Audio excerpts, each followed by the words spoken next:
محترم مقام پرنسپل صاحب، وائس پرنسپل صاحب، محترم والدین و دیگر اساتذہ کرام اور میری پیاری بھائیوں اور بہنوں، السلام علیکم ورحمۃ اللہ وبرکاتہ۔ میں آمنہ شفیق 9ویں جماعت کی طالبہ آج آپ کے سامنے اپنے اسکول کا تعارف پیش کرنا چاہوں گی۔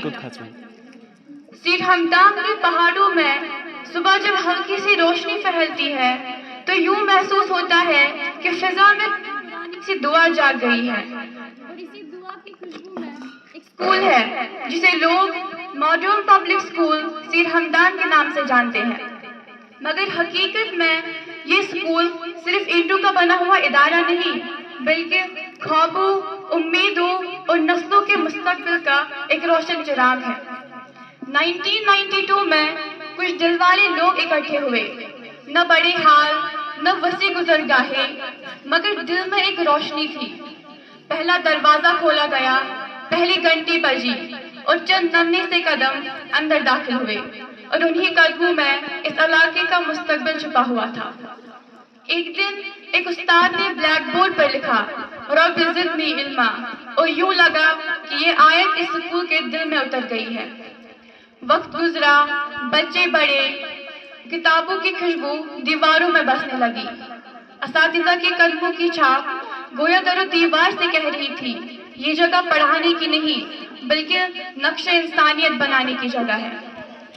اسکول کے سفر میں بچوں نے علم اور کردار کے وہ شمع جلائے جنہوں نے اس اسکول کی فضا کو روشن کر دیا۔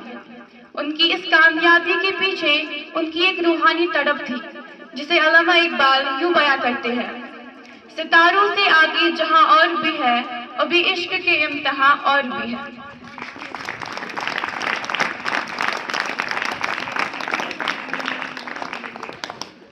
میونسپل اور ضلع سطح کے مقابلے ہو یا پھر مباحثے، تقریری پروگرام ہو یا پھر کوئز، اسکول کے بچے ہمیشہ گہری سنجیدگی اور اعتماد کے ساتھ آگے بڑھے۔ 10ویں جماعت میں سائمہ گلزار اور عزیر بن اشتیاق نے اپنی شاندار کارکردگی سے اسکول میں ہمیشہ کے لیے ایک گہرا نشان چھوڑا، اور پھر ایک وہ دن بھی آیا جب عالیہ علی اور اسما جہاں نے کمپلیکس ہیڈ میں 14 اسکولوں کو پیچھے چھوڑ کر فرسٹ پوزیشن، اول پوزیشن حاصل کی اور پورے اسکول میں روشنی پھیل گئی۔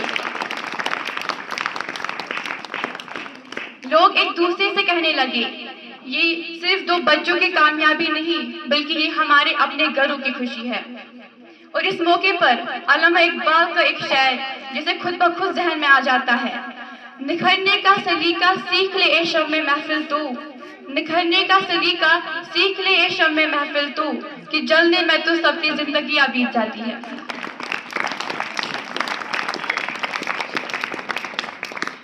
اسکول کے گراؤنڈ میں صبح جب دھوپ اترتی ہے تو بچوں کی آوازیں ہوا کے ساتھ سفر کرتی ہوئی چاروں اطراف پھیل جاتی ہے۔ صاف پانی، وضو خانے، روشن کلاس، سب کچھ مل کر ایک ایسا ماحول بناتی ہے جو بچوں کو پہلی ہی نظر میں اپنا لے۔ یہ اسکول صرف ذہن نہیں بناتا بلکہ روح بھی جگاتا ہے۔ قرآن کریم کی پہلی اور آخری پارہ حفظ کرنے والے بچوں کی آوازیں جب اسکول کے فضا میں گونجتی ہے تو ایسا محسوس ہوتا ہے کہ آسمان سے کوئی رحمت اتر رہی ہے۔ اساتذہ اس ادارے کے اصل محسن ہیں، ان کی نرم نصیحتیں، ان کی محنت، ان کی خیر خواہی اسکول کی کہانی کا وہ حصہ ہے جسے لفظوں میں بیان کرنا ناممکن ہے۔ مینیجنگ باڈی اس اسکول کو اس طرح سنبھالتی ہے جیسے کوئی اپنی امانت سنبھالے۔ سال گزرتے گئے اور یہاں کے بچے سرکاری اور نیم سرکاری محکموں پہ پہنچ گئے۔ کبھی کبھار جب اسکول کے پاس سے گزرتے ہیں تو لمحے بھر کے لیے رک جاتے ہیں، شاید انہیں اپنا بچپن آواز دیتا ہے، شاید وہ دوبارہ اسی خوشی کو محسوس کرنا چاہتے ہیں، اسی خوشبو کو محسوس کرنا چاہتے ہیں جو کبھی ان کی کتابوں اور بستوں میں بسا کرتی تھی۔ اقبال کا ایک شعر اس اسکول کی حقیقت پر مکمل طور پر پورا اترتا ہے، نہیں ہے نا امید اقبال اپنی کشت ویرا سے، نہیں ہے نا امید اقبال اپنی کشت ویرا سے، ذرا نم ہو تو یہ مٹی بڑی زرخیز ہے ساتھی. یہی نام، یہی اخلاص، یہی محنت، یہی ماڈرن پبلک اسکول سیر ہمدان کی کہانی ہے، اور یہ چراغ آج بھی جل رہا ہے. بچوں کے چہروں پر، کتابوں کے اوراق میں، اساتذہ کی نگاہوں میں، اور ہر اس لمحے میں جب ایک بچہ بڑھتا ہے، سیکھتا ہے اور مستقبل کی اور ایک قدم بڑھاتا ہے. اور یہ کہانی یہیں پر ختم نہیں ہوتی، یہ ہر روز دوبارہ شروع ہوتی ہے. آخر میں علامہ اقبال کے شعر کے ساتھ آپ سے رخصت چاہوں گی. یہ فیضان نظر تھا کہ مکتب کی کرامت تھی، یہ فیضان نظر تھا کہ مکتب کی کرامت تھی، سکھائی کس نے اسماعیل کو آداب فرزندی.